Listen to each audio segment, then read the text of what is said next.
Boa noite, quero saudar a todos com a paz de Cristo, amém? Muito bem, é um privilégio, uma alegria muito grande compartilhar com vocês mais uma vez, né, a palavra do Senhor. Há algum tempo já tinha vindo aqui, acho que a última vez foi na época da aclamação do pastor João, se eu não estou enganado. Mas nós nos alegramos em Deus de estar nessa oportunidade do Retiro das Famílias e hoje à noite compartilhar com os amados, a amada igreja de uma forma geral. Hoje eu quero estar falando para os irmãos acerca do sofrimento, lidando com o sofrimento. Mas eu queria, na verdade, o tema deveria ser lidando com o sofrimento de acordo com a perspectiva de Filipenses. Então nós vamos estar pedindo a Deus a orientação, a sabedoria dele, para que Deus possa nos abençoar nesse período da explanação de sua palavra e nós podermos ser ensinados por ela. Vamos orar ao nosso Deus. Senhor nosso Deus, nosso Pai querido, nós te louvamos, agradecemos e pedimos ao Senhor que pelo poder do teu Espírito Santo nós possamos cumprir a missão que o Senhor nos deu, de um evangelista, daquilo que o Senhor tem para essa igreja, da palavra de encorajamento ao seu povo. Nós pedimos, ó Deus, a tua ajuda nesse instante. O Senhor tem sido bom para conosco. E nós te agradecemos, te louvamos, em nome de Jesus. Amém. Abra sua Bíblia em Filipenses. Filipenses, todos nós já sabemos, certamente, o pastor João já ensinou acerca do tema central, o tema geral dessa carta. Uma carta que tem muito a ensinar ao povo de Deus. Aqui uma igreja piedosa, uma igreja que tem contribuído para o ministério do apóstolo Paulo. Então, vamos abrir aí em Filipenses capítulo 1, versículo 3 até o versículo 7.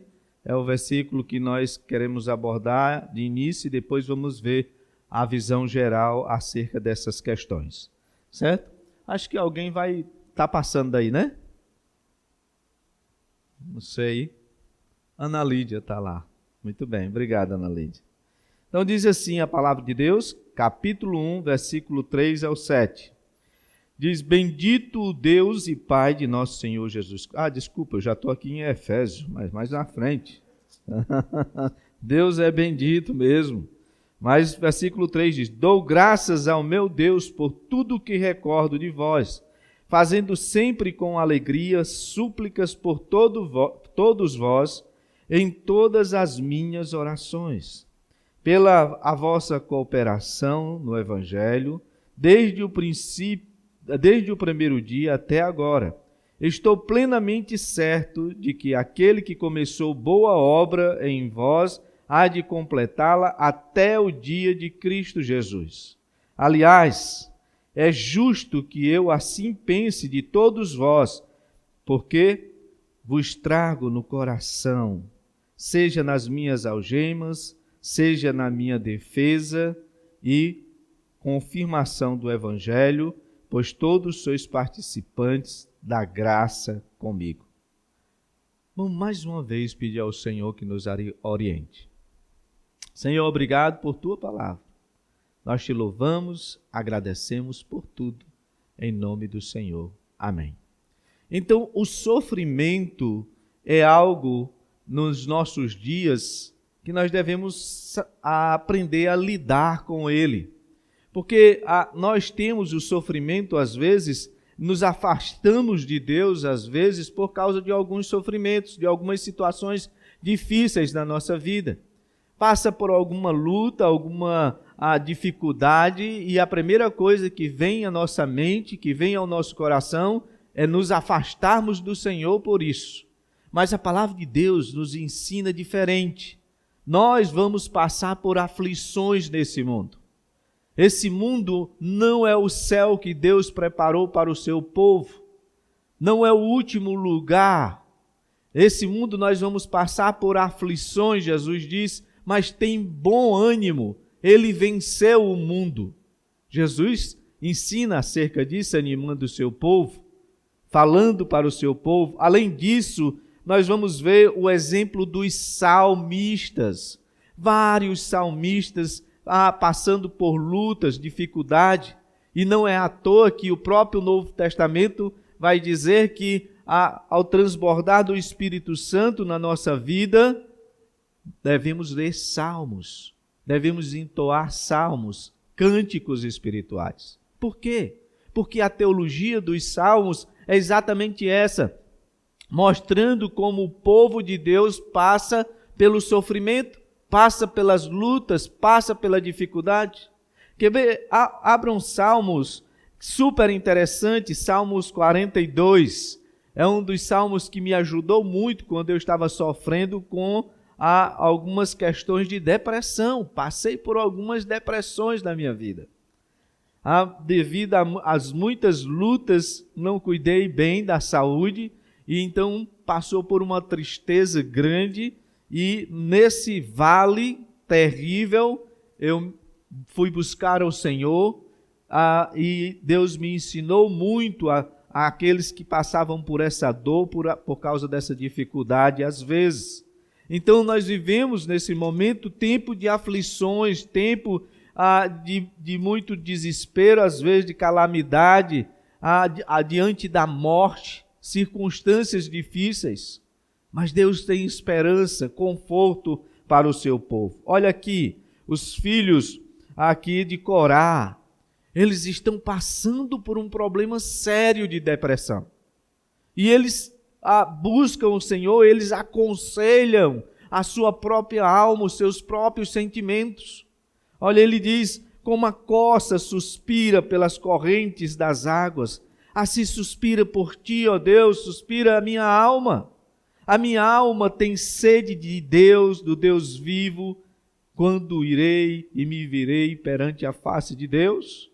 As minhas lágrimas têm sido o meu alimento dia e noite, enquanto me dizem continuamente, onde está o teu Deus?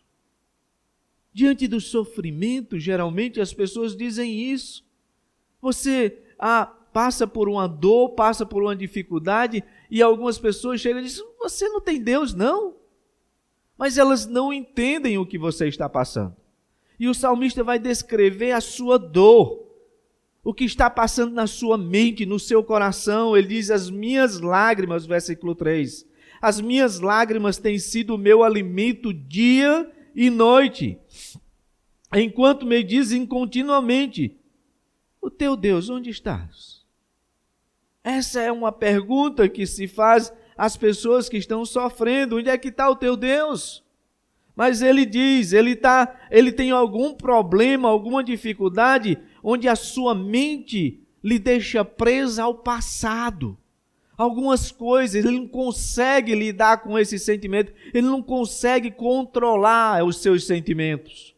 O versículo 4 diz, lembro-me destas coisas dentro de mim, e derrama minha alma, de acordo de como passava eu com a multidão de povo, e os guiavam em procissão à casa de Deus, entre gritos de alegria e louvor, multidão em festa. Ele lembrava disso. Ele lembrava que naquele momento em que o povo estava indo para a casa de Deus, para o templo, ele lembra da alegria, ele era ministro de louvor. Ele lembra desses momentos alegres que passou pela vida dele. E o versículo 5 diz, por que está abatido a minha alma? Por que te perturbas dentro de mim? Espere em Deus, pois ainda o louvarei. A Ele, meu auxílio e Deus meu. Ele aconselha a sua alma angustiada. A sua alma passa por lutas aqui. Então, nós vamos encontrar vários salmos desse jeito. E ele faz até o final, ele diz que há momentos na vida dele, no versículo 7, que ele sente que a sua mente está como debaixo de uma grande cachoeira.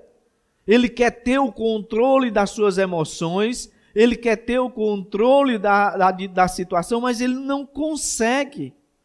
Versículo 7, ele diz, um abismo chama outro abismo, versículo 6, ele diz, sinto a batida dentro de mim, a minha alma, lembro-me, portanto, de ti, nas terras dos Jordãos, no monte Hermon, nos outeiros de Mizar, um abismo chama outro abismo, ao fragor das tuas catadupas, está todas as tuas ondas e vagas passam sobre mim. Catatubas é a cachoeira, quando desce descendo sobre as pedras, ele sente que ele está debaixo, preso dos seus sentimentos, e ele não pode se libertar. Aqui mostra os sofrimentos daquele homem, a dor dele, seus pensamentos presos, e ele não pode compartilhar com algumas pessoas, porque elas não entendem. Talvez o melhor conselho que se encontre aqui é alguém dizendo, olha, cadê o teu Deus? Tu não tem fé como os amigos de Jó? Cadê o teu Deus na hora da dor? Mas ele insiste sempre em aconselhar a sua alma. Versículo 8, ele diz, contudo, o Senhor, durante o dia, me concede a sua misericórdia, e à noite comigo está o seu cântico, uma oração ao Deus da minha vida. Digo a Deus, minha rocha, por que te olvidastes de mim? Porque hei de andar eu lamentando sob a opressão dos meus inimigos? Esmigalhasse-me os ossos quando os meus adversários me insultam, dizendo, o teu Deus onde está? Por que estás abatida, ó minha alma? Por que te perturbas dentro de mim? Espere em Deus, pois ainda o louvarei, a Ele meu auxílio e Deus meu. Sempre ele direcionando a sua alma diante do sofrimento. Então o que nós podemos... Muito obrigado. O que nós podemos perceber é que o sofrimento faz parte da vida do povo de Deus. Nós vamos passar por momentos difíceis, nós vamos olhar a história da igreja no momento de perseguição, na época de Nero. Nesse período, nós vamos ver na história, conta-se a própria história lá da igreja, né? A teologia da igreja, a historicidade da igreja. Tinha uma família que a esposa tinha 2 filhos, o homem, o nome dele era Inácio, do pai de família.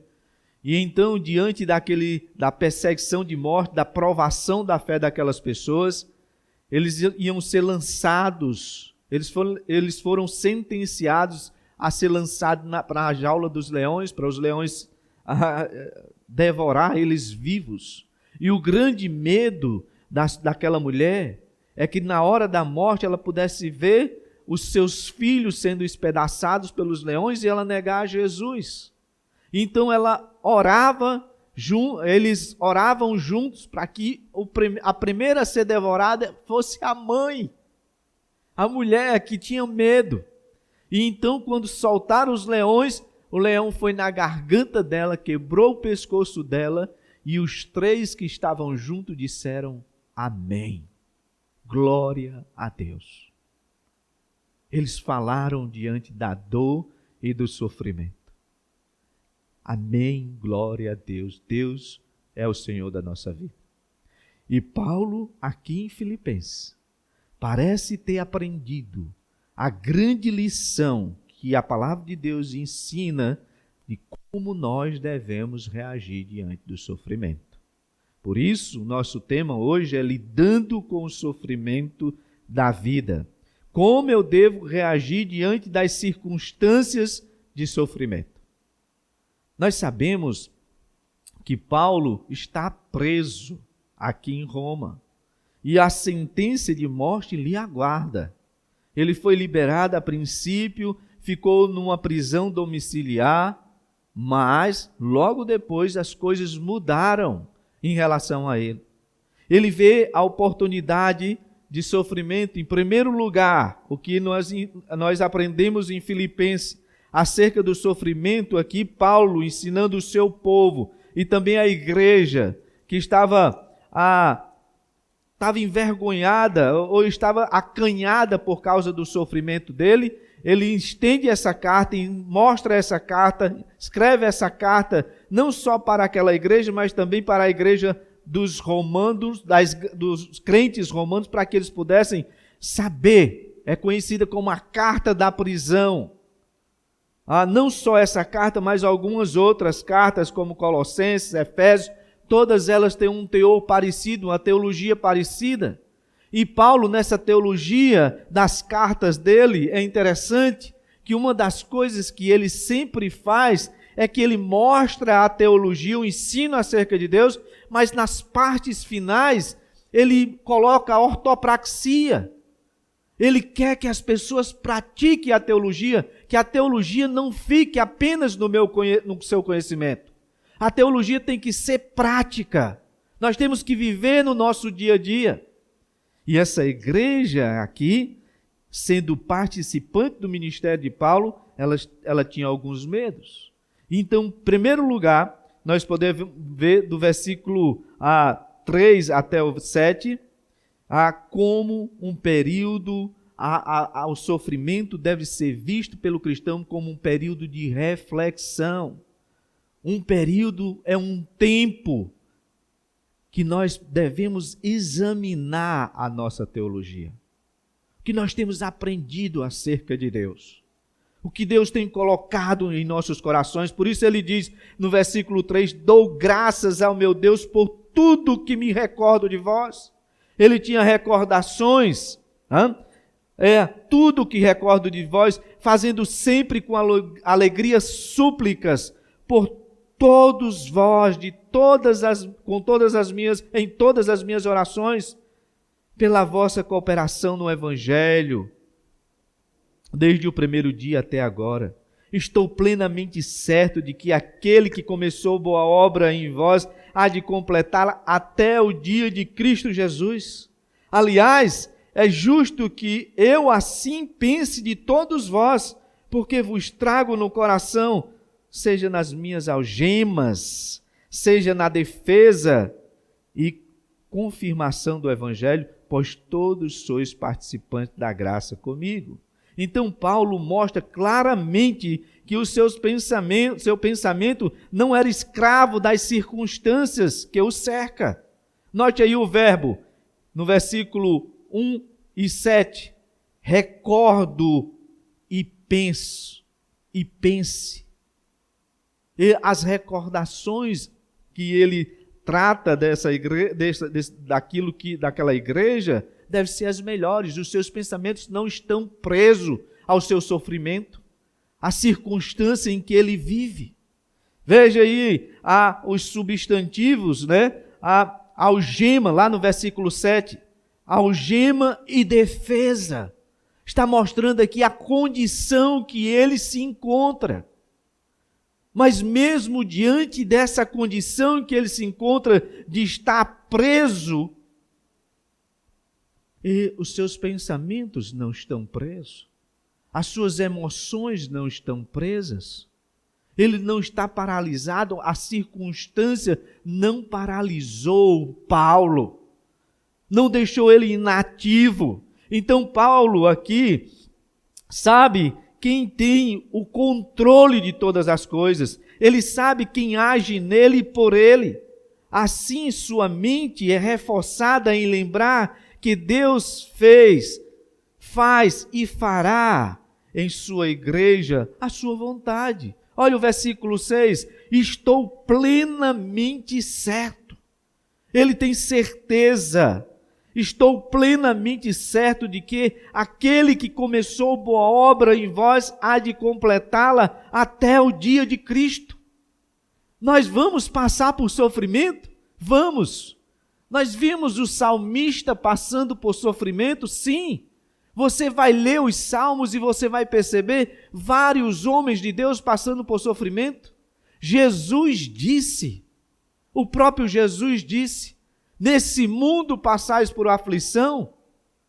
Então o sofrimento faz parte da vida dos homens, porque os homens estão inseridos numa criação, e essa criação foi afetada pelo pecado, e ela geme por restauração.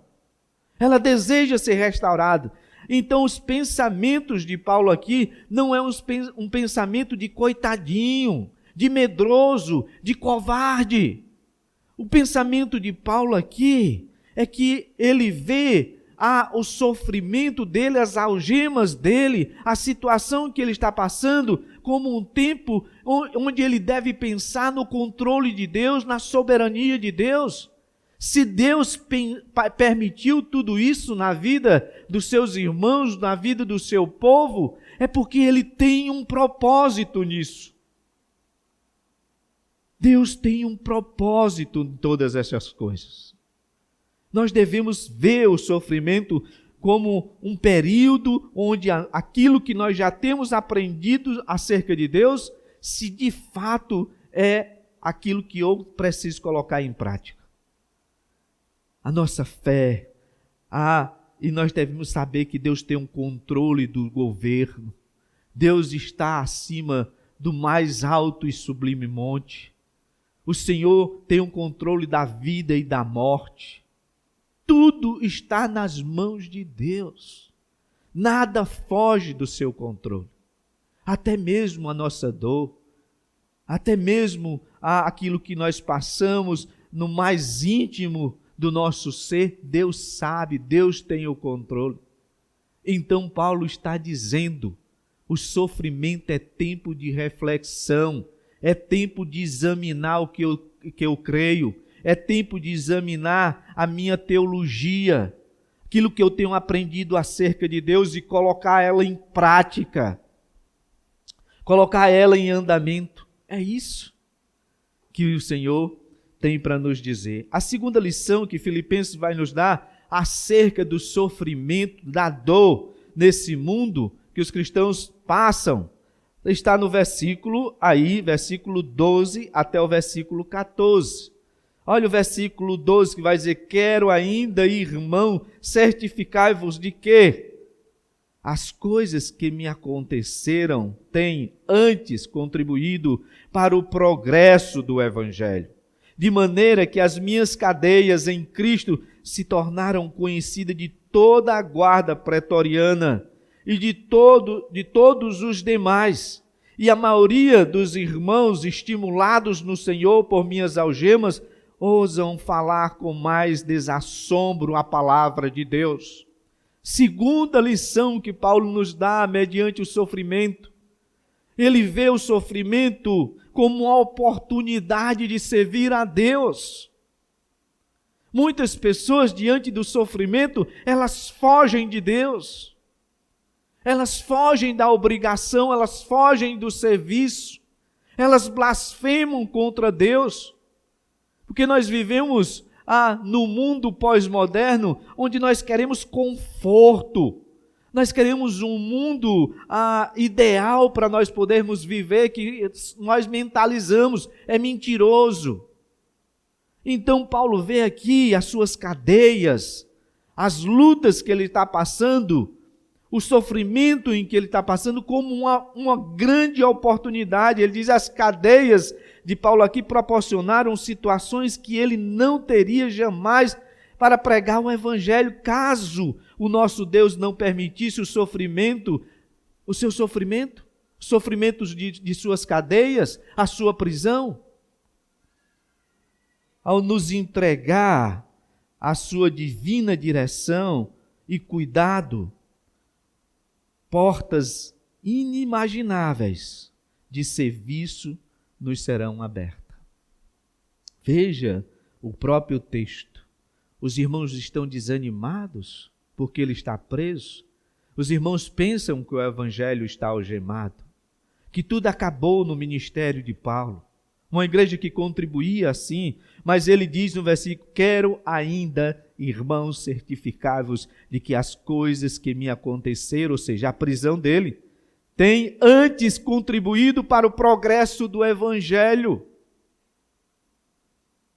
O Evangelho tem crescido, e de que forma e de que maneira o Evangelho tem crescido? Paulo preso.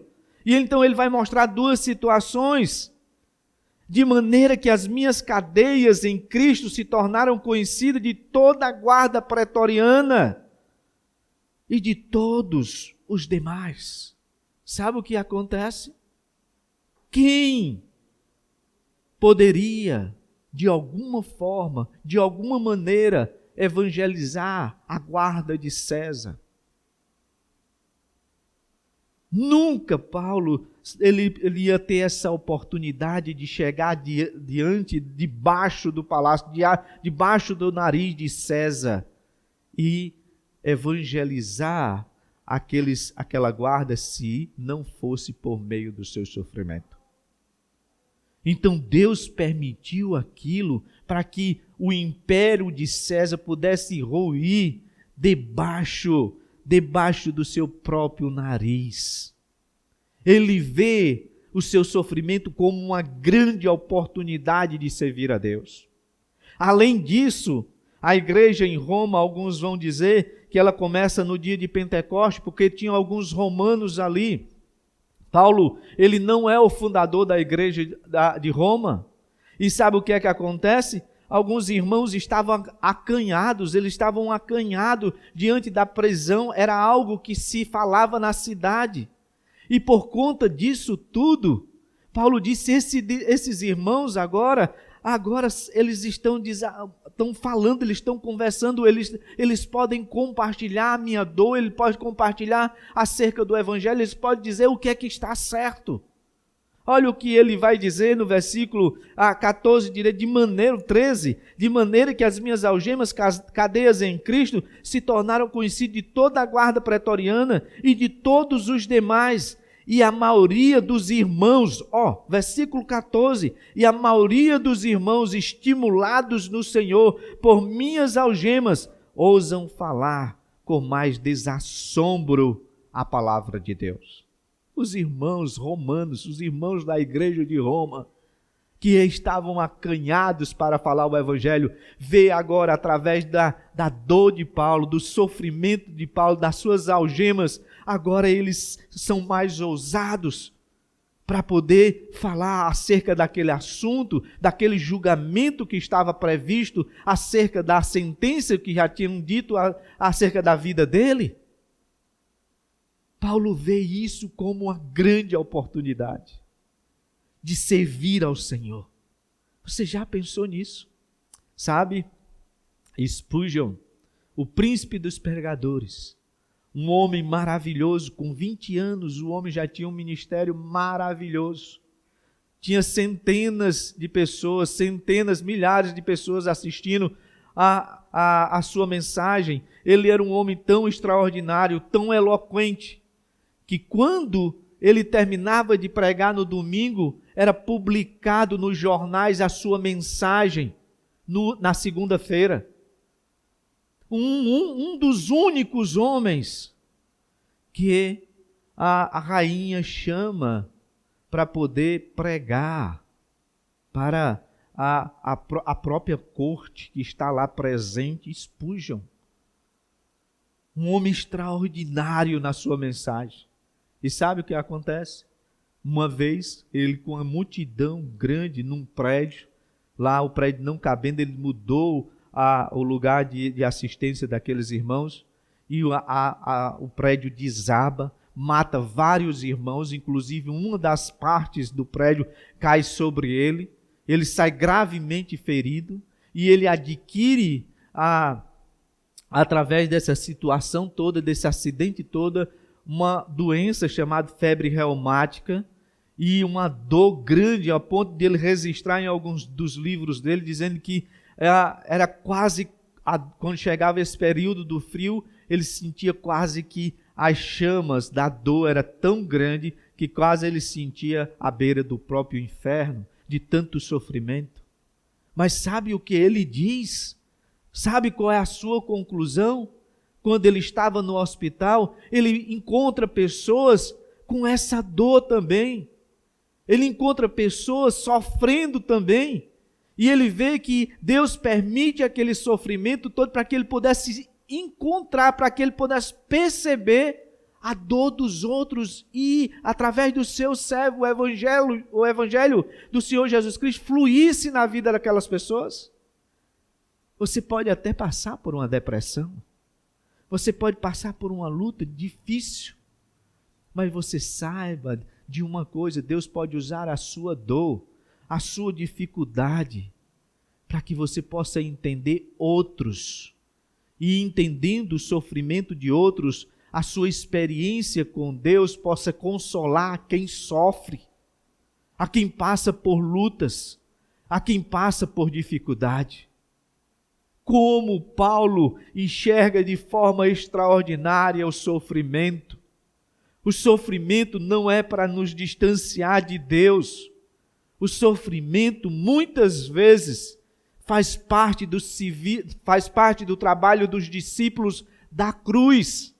Nós não poderíamos pensar que esse mundo era o bem bom se nós somos discípulos da cruz, discípulos daquele que morreu na cruz, Jesus Cristo.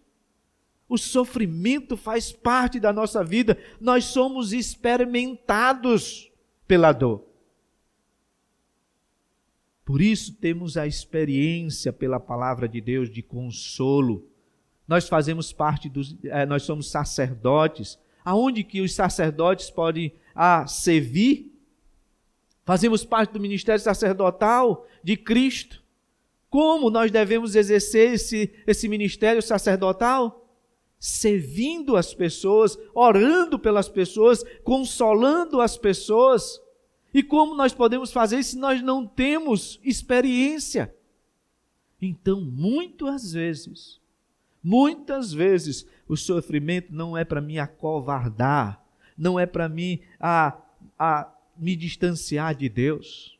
Quero lembrar para vocês de 2 homens na Bíblia, diante do sofrimento.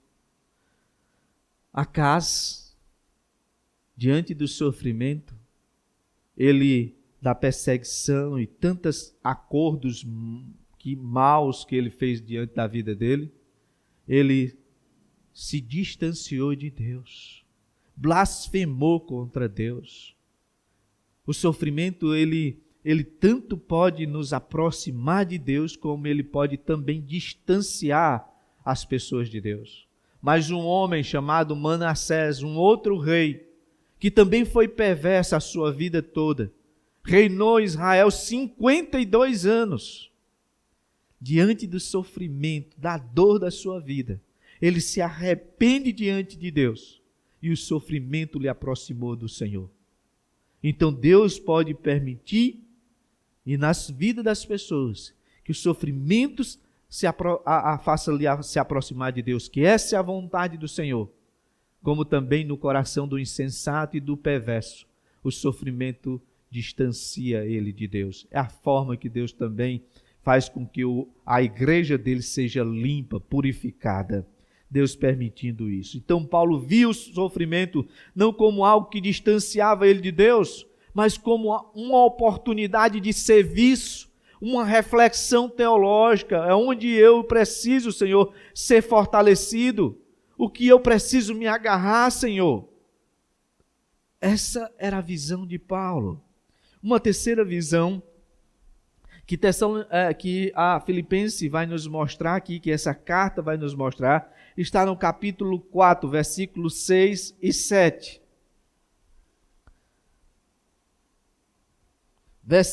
Versículo 4, a partir do versículo 4 do capítulo 4. Enquanto vocês estão aí encontrando. Olha o versículo 4, diz: alegrai-vos sempre no Senhor. É o tema dessa carta. Alegria. Alegrai-vos sempre no Senhor. Outra vez digo, alegrai-vos. Versículo 5. Seja a vossa moderação conhecida de todos os homens. Perto está o Senhor. Olha o versículo 6. Não andeis ansiosos de coisa alguma, em tudo, porém, seja conhecida diante de Deus a vossas petições, pela oração, pela súplica com ações de graça, e a paz de Deus, que excede todo o entendimento, guardará vosso coração e a vossa mente em Cristo Jesus. Terceira lição que nós encontramos aqui, a de Paulo nessa carta para essa igreja, acerca do sofrimento. É um período de aprender a lidar com as ansiedades. O sofrimento permitido por Deus é um tempo que Deus permite para que nós possamos lidar com as nossas ansiedades.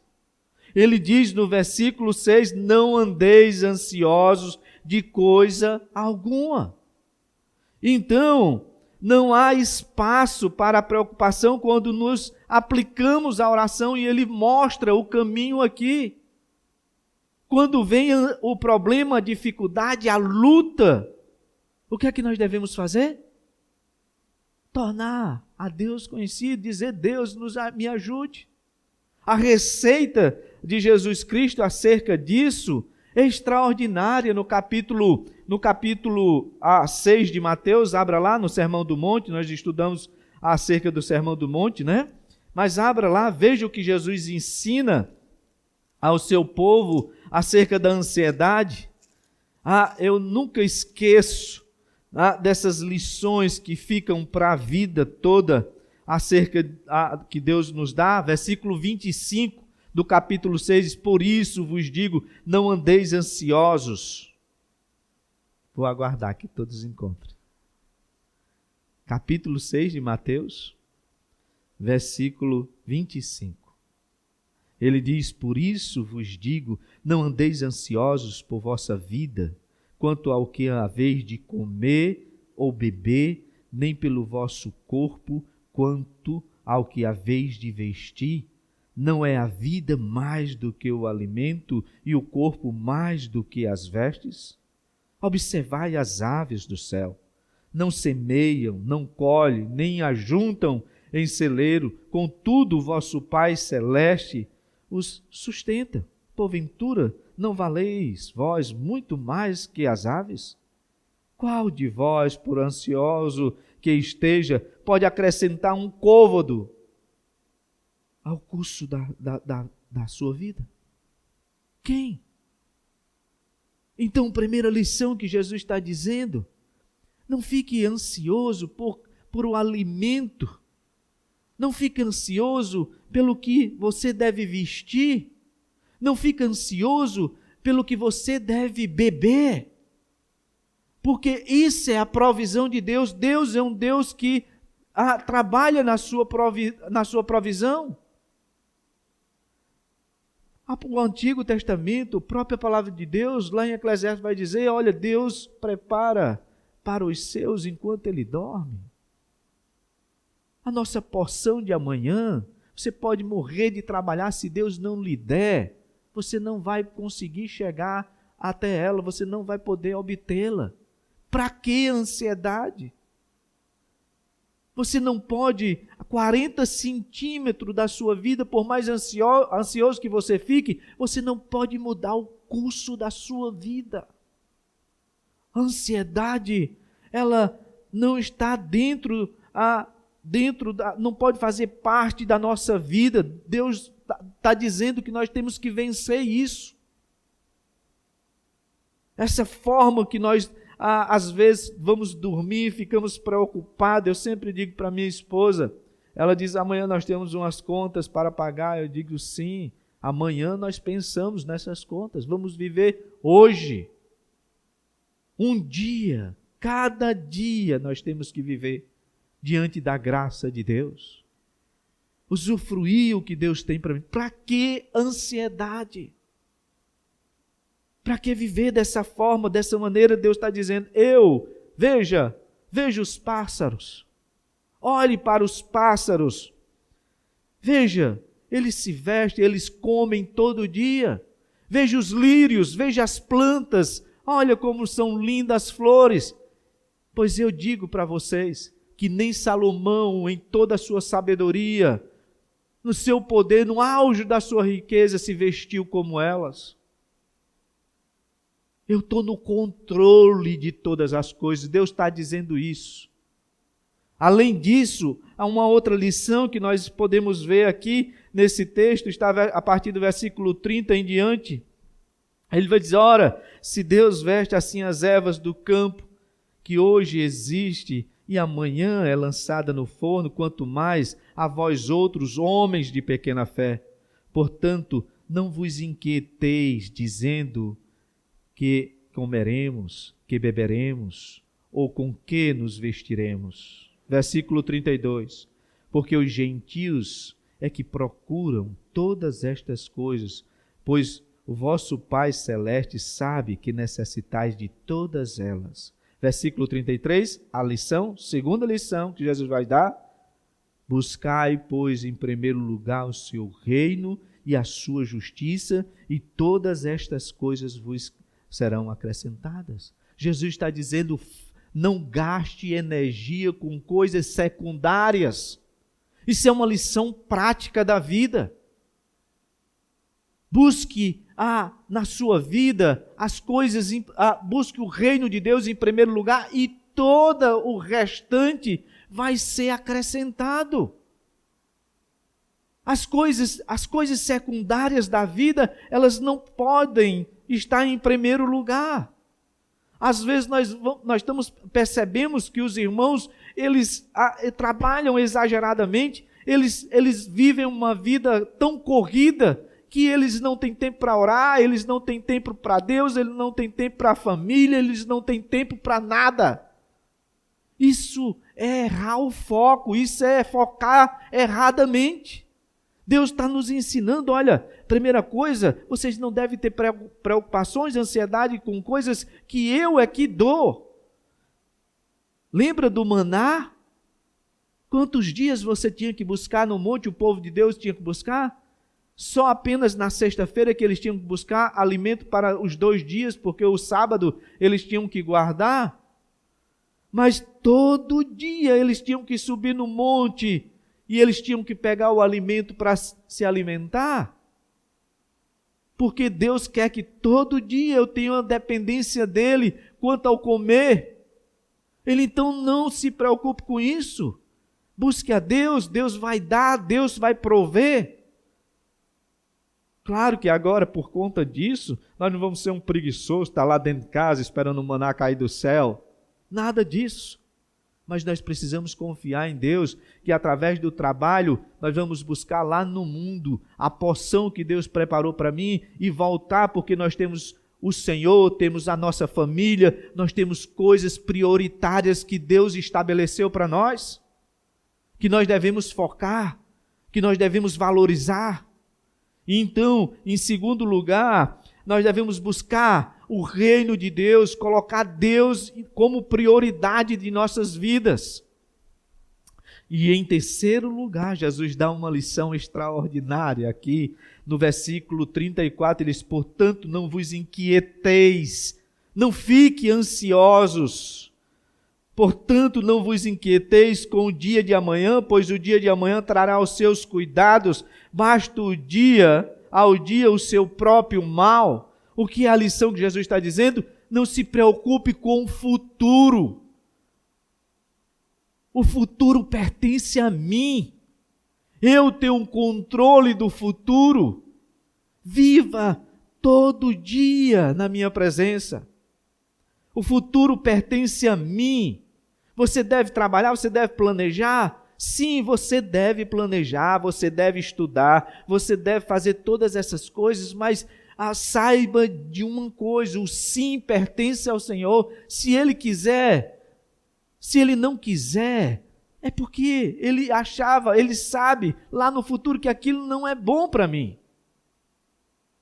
Que aquilo vai me fazer mal, que aquilo vai distanciar do povo de Deus, que aquilo vai distanciar você de Deus. Então aceite, não se preocupe com o futuro. Por isso ele diz, portanto, não vos inquieteis com o dia de amanhã, pois o amanhã trará os seus cuidados, basta ao dia o seu próprio mal. Nós temos um leão para matar todo dia.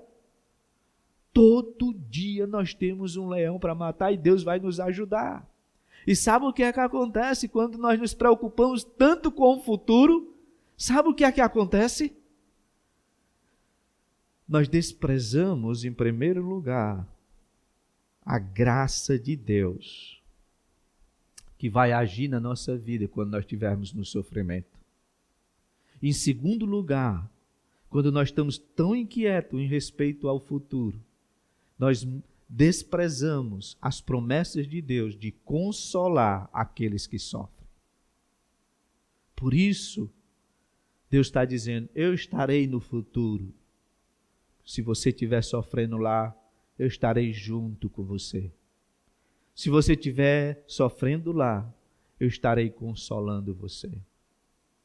Então o sofrimento vem para a nossa vida. Vem em terceiro lugar, Paulo está mostrando para nós aprendermos a lidar com as ansiedades que tira o foco de Deus, que desvia os nossos olhares do Senhor. Então, o que nós temos que fazer? Paulo vai ensinar aqui, ele vai dar a receita do bolo, ele vai dar a receita prática para nós vencermos a ansiedade. Volte lá para Filipenses capítulo 4, veja como nós devemos lidar com o sofrimento diante dessas circunstâncias da vida, como o sofrimento traz às vezes ansiedade interna dentro de nós mesmos. Ele está dizendo, olha como é que vocês têm que fazer. Então, a primeira coisa que ele nos ensina aqui, a partir do versículo 6, a prática da oração é descrita como um período de súplica e de agradecer. Isso faz bem à nossa alma. Ore. O trono de Deus está aberto. Jesus disse, quando Jesus, que foi o mediador, gritou lá na cruz, o véu rasgou, dizendo que agora nós temos livre acesso ao trono de Deus a todo tempo. Você vai para a rua, Senhor, me ajude, me abençoa, me livra do mal. Se tiver armadilhas no caminho, Senhor, tem um negócio para fazer, Senhor, me ajuda, Senhor. Eu confio no Senhor, se o Senhor quiser, isso vai dar certo. Mas sabe o que é que nós, na maioria das vezes, fazemos? Desconfiamos de Deus. Porque nós temos sagacidade nas nossas negociações, que achamos que somos melhores do que Deus, e a ansiedade vem como uma flecha, vem como uma lança em nós. E Deus está nos ensinando como devemos viver praticamente, como lidar com essas questões do sofrimento na nossa vida. Em segundo lugar, um coração ingrato, um coração que não sabe agradecer, que não sabe buscar Deus, que não sabe confiar em Deus, não consegue ver o que Deus tem feito e não está preparado para receber mais. Não está preparado para receber mais. Uma igreja que não ora, ela não tem perspectiva de futuro. Uma igreja que não ora, não sabe da oposição que existe a ela, das trevas. Ela não tem essa consciência. Nós somos um povo, que somos um povo da luz. E nós estamos nesse mundo fazendo oposição a um outro reino que é poderoso, que é o reino das trevas. E nós somos aqueles que entram no reino das trevas e roubam as almas do poder de Satanás. E sem a oração, sem a dependência de Deus, sem clamar ao Senhor para que a gente possa fazer isso, cumprir a missão que Deus nos dá, nós vamos ser derrotados. Igrejas fecham. Igrejas fecham as portas quando elas não compreendem a sua missão. Sabe o que acontece? Você pode até dizer, mas lá em Mateus vai dizer, as portas do inferno não prevalecerão contra a igreja de Cristo. Ali, inferno, é a morte. Igreja local fecha as portas quando o seu povo não se une em oração, quando o seu povo não se derrama em oração. Sabe o que Spurgeon arrastava centenas de pessoas para Cristo? é porque enquanto ele pregava a palavra de Deus, metade da igreja estava no porão, orando, intercedendo, para que a mensagem de Cristo fosse vencedora nos corações tenebrosos. A oração é o caminho, meus irmãos, é a saída para nós vencermos as nossas ansiedades. Quando ela chegar no nosso coração, quando ela bater na porta do nosso coração, nós podemos, antes de abrir a porta, dizer: Senhor, Tu és o dono dos meus filhos, Tu és o dono da minha casa, Tu és o dono do meu negócio. Tudo o que acontecer está no Teu controle, está nas Tuas mãos, e eu vou aceitar se o Senhor quiser, porque eu quero aprender, em meio a tudo isso, a Te amar mais, Senhor, a se aproximar mais de Ti. Faça isso, Senhor, na minha vida. Então, amados irmãos, aqui em Filipenses, Paulo está ensinando essa igreja que o seu ministério não acabou, que o seu sofrimento foi uma oportunidade que Deus deu para ele refletir sobre a sua teologia. Foi uma oportunidade que Deus deu para que ele pudesse servir mais e melhor a Deus. E foi uma oportunidade que Deus deu para que ele pudesse vencer as lutas internas do seu próprio coração. Que bênção saber que em meio aos sofrimentos nós podemos tirar lições, motivações para glorificar o nome de Deus. Amém? Achei muito fraco esse amém. Amém? Amém. Glória a Deus, sim, glória a Deus. Deus quer que essa igreja possa crescer mais, se expandir mais, mas os seus alicerces devem ser solidificados sempre na prática do Evangelho. Eu sei, sou cheio de teologia, mas se não pratico a teologia, se não pratico a palavra de Deus, então sou um derrotado. A teologia, ela só é forte, o povo de Deus só é forte quando o conhecimento está de mão dadas com a prática. Ensino da palavra de Deus, prática. Paulo fazia isso em todas as suas cartas. Conhecimento, prática. Conhecimento, prática. Sofrimento, oportunidade. Veja isso, nós estamos num tempo de pandemia, num tempo de dificuldade. Veja esse tempo como oportunidade para que o Evangelho possa crescer, se expandir no seu bairro, na sua comunidade. E não é tempo de politizar, não é tempo de se acovardar, não é tempo de medo, não é tempo de refletir no que Deus está fazendo no mundo, é tempo de oportunidade de servir a Deus e é tempo de vencer as suas aflições. Que Deus abençoe você.